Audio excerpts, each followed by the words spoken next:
Hello everyone, welcome on Mohari Devi Tapadia Girls College YouTube channel. This side Pooja Sharma, Faculty of English Literature. So this class is especially for BA second year students. Pre-romantic age. हमने romantic age के बारे में पढ़ा था. आज pre romantic age के बारे में बात करते हैं. प्री रोमांटिक एज क्या है?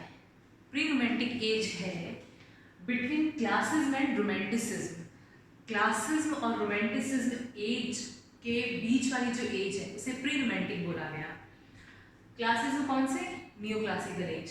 रोमांटिसिज्म जो रोमांटिक एज है उनके बीच में जो एज आई उसे प्री रोमांटिक बोला गया. अब प्री रोमांटिक का क्या मतलब, क्या इसमें था, ये सब हम बात करते हैं. एक्चुअली प्री रोमांटिक जो एज थी उसके जो राइटर्स हुए थे उन्होंने क्या किया, वो बहुत ज़्यादा इंटेलेक्चुअल नहीं थे, बहुत ज़्यादा बुद्धिमान नहीं थे, वो इमोशनल थे. ठीक है, तो जो उनकी पोएम्स है वो इमोशन पे थी. इमोशन में उन्होंने खुद के ऑटोबायोग्राफी पे भी पोएम लिखी है ना, किसी की बायोग्राफी ऑटोबायोग्राफी पे पोएम्स लिखी, एक दूसरे से कनेक्टेड थे है ना, इमोशन में ज़्यादा बिलीव करते थे, इतना ज़्यादा माइंड से नहीं सोचते थे प्री रोमांटिक एज के राइटर्स स्पेशली. अब मैं आपको कुछ चीज़ें बताऊंगी. The age of classicism is followed by है transitional period known as the pre-romantic age which comes from 1770 to 1798. जो 1770 से 1798 के बीच में ये रही, क्योंकि 1798 में तो मैंने आपको रोमांटिक एज का जब वीडियो आपने देखा होगा तो बताया था कि वो लिरिकल बैलेड जो वर्ड्सवर्थ और कॉलरिज का कोलैबोरेशन में जो वर्क है वो आ गया था उस टाइम से, तो फिर रोमांटिक एज की शुरुआत मानी जाती है. तो 1770 से 1798 तक इस एज प्री रोमांटिक एज को माना जाता है. About the last 30 years of the 18th century, we can observe a new sensibility in poetry. ठीक है, न्यू सेंसिबिलिटी हमने ऑब्जर्व की किसकी? पोइट्री में, प्री रोमांटिक एज के पोइट्स में.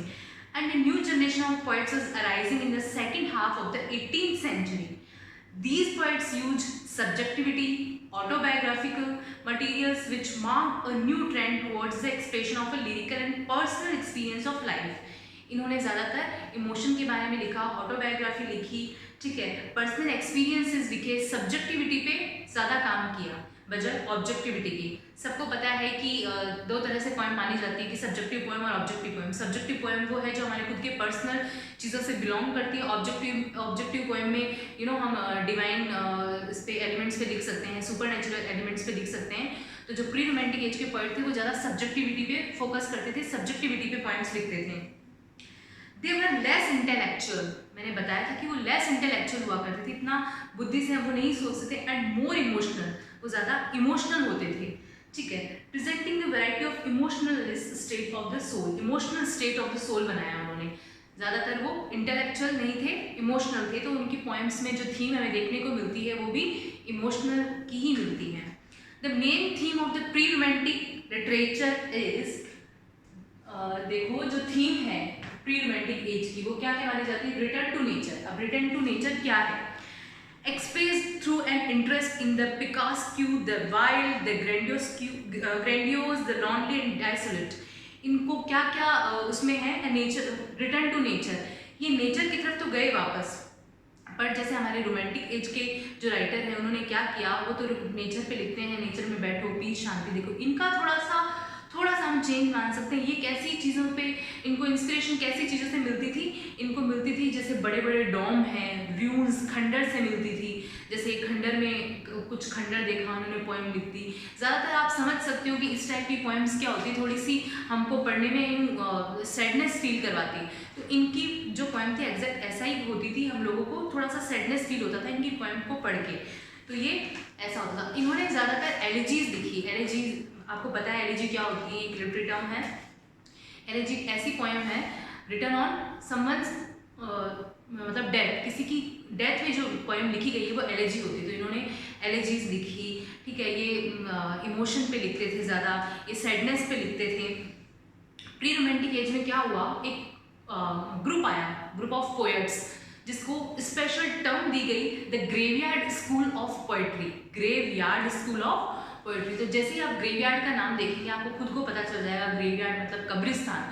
तो मतलब ये जो प्री रोमांटिक एज के जो पोएट्स थे, मैंने आपको बताया था कि इनको इंस्पिरेशन ऐसी जगह से मिलती थी.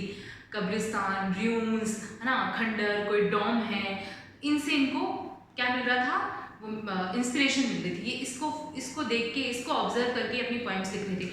तो जो ग्रेवयार्ड स्कूल ऑफ पोएट्री है वो एक स्पेशल टर्म है, उसमें कुछ पोएट्स हैं जिसका सबसे इम्पॉर्टेंट पोएट टॉमस ग्रे है, ठीक है। तो जेम्स थॉमसन और टॉमस ग्रे ज़्यादातर इंपॉर्टेंट माने जाते हैं ग्रेवयार्ड स्कूल के पोएट्स में। और आपके टॉमस ग्रे की जो elegy written in country churchyard जो पोएम है वो टॉमस ग्रे की बहुत स्पेशल पोएम है प्री रोमांटिक एज की। फिर क्या है इसमें, क्या क्या था, मैं आपको थोड़ा सा और बता देती हूँ। The pre romanticism developed in the last 30 years of the 18th century.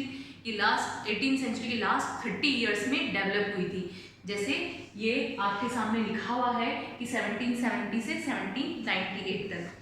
Pre romantic को अर्ली रोमांटिक भी कहा जाता है, अर्ली रोमांटिक एज भी, और एज ऑफ ट्रांजिशन भी कहा जाता है। प्रिंसिपल फीचर्स क्या क्या थे इसके?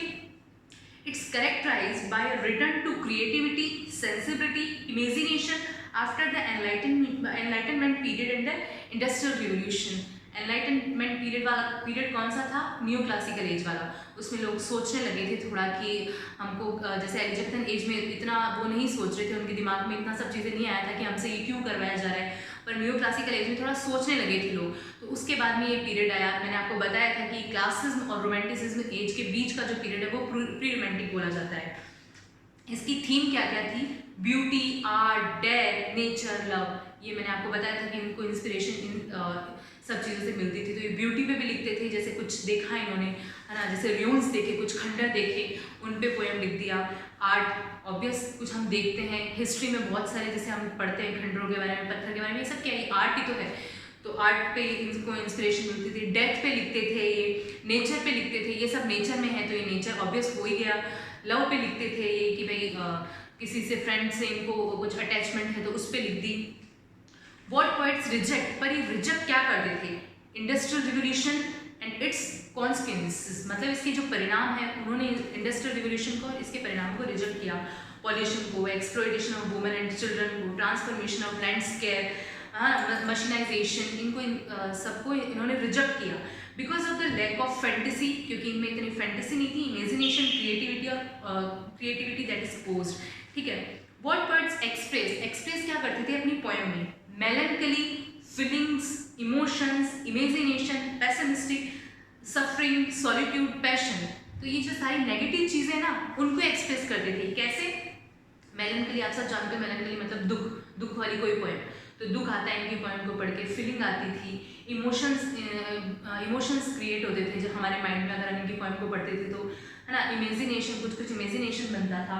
पेसिमिस्ट, हम बहुत ज़्यादा निराशावादी हो जाते थे। सफरिंग, है ना, सफ़र कर रहे हैं, जैसे कोई पोएट है वो सफ़र कर रहा है किसी चीज़ से तो उसने अपनी ऑटोबायोग्राफी लिख दी उस पोएम के थ्रू। सॉलिट्यूड, एकांत में रहना पसंद करते थे, है ना, ये सब इनकी थोड़ा सा पोएम की थीम हुआ करती थी। अब होता क्या है, इनको इंस्पिरेशन कौन कौन से प्लेसेस से मिलती थी? इनको मिलती थी, मैंने बताया था, र्यून से, डेसोलेट लैंडस्केप से, ठीक है, ग्रेवयार्ड से। In this place they can find tranquillity to meditate. इनको लगता था कि ये जो प्लेसेस हैं यहाँ हमको ट्रिंक्विलिटी, शांति मिलेगी मेडिटेट करने के लिए, मेडिटेशन करने के लिए। ये इन सब जगहों पे जाके और अपने पोएम्स लिखते थे। वहाँ इनको एक मेडिटेशन जैसा फील होता था। मेडिटेशन में हम क्या करते हैं, एकदम आंखें बंद करके बैठ जाते हैं और जस्ट फीलिंग लेते हैं, जस्ट इमोशन हमारे माइंड में मतलब क्रिएट होते हैं। तो ऐसा ही इनके साथ लिखा था। प्री रोमांटिक के पोइट्स कुछ मैं आपको बता देती हूँ। Thomas Gray, William Cooper, William Blake, Robert Burns and James Thompson. ये कुछ पोइट्स हैं जो इम्पॉर्टेंट हैं। सो आपको इस प्री रोमांटिक एज में क्या पढ़ना है? प्री रोमांटिक एज कब से कब तक था? क्लासिज्म और रोमांटिसिज्म के बीच के एज को प्री रोमांटिक कहा जाता है। प्री रोमांटिक एज में एक ग्रेवयार्ड स्कूल ऑफ पोएट्री नाम का ग्रुप ऑफ पोएट आया। उसमें कौन कौन से पोइट्स थे, इनकी लिखने की थीम क्या थी? ब्यूटी, आर्ट, है ना, नेचर, लव। और इनको इंस्पिरेशन किस किस से मिलती थी? र्यून से, डेसोलेट लैंडस्केप से, है ना, इन टॉम से और ग्रेवयार्ड से इनको इंस्पिरेशन मिलती थी। और इसकी जो एक स्पेशल पोएम मैं आपको बता देती हूँ, टॉमस डे की elegy written in country churchyard. ये एक बहुत फेमस पोएम है जो ग्रेवयार्ड स्कूल के पोएट हैं टॉमस डे, उनकी। और इसमें जो ये जो पोइट्स होते थे प्री रोमांटिक एज के, वो क्या होते थे, इंटेलेक्चुअल इतने नहीं होते थे, बट वो बहुत ज़्यादा इमोशन वाले होते थे। तो इमोशनल पर्सन होते थे, तो इमोशनल पर्सन अपनी पोएम जो है उसमें इमोशन ही क्रिएट करेगा। तो इनकी पोएम को पढ़ के हमको मेलनकली, फीलिंग, इमोशंस, ये सब हमारे माइंड में क्रिएट होता था। तो आई थिंक आपको प्री रोमांटिक एज समझ में आ गया। इसके नोट्स मैं आपको सेंड कर दूंगी अगर आपको नीड है, और आप इसको वीडियो को देखें, समझें, और इन शॉर्ट आपको पता चली गया कि प्री रोमांटिक एज क्या है। तो अकॉर्डिंग टू एग्ज़ाम आप अपने खुद के नोट्स बनाएं प्री रोमांटिक एज के और उसको प्रिपेयर करें। Thank you so much.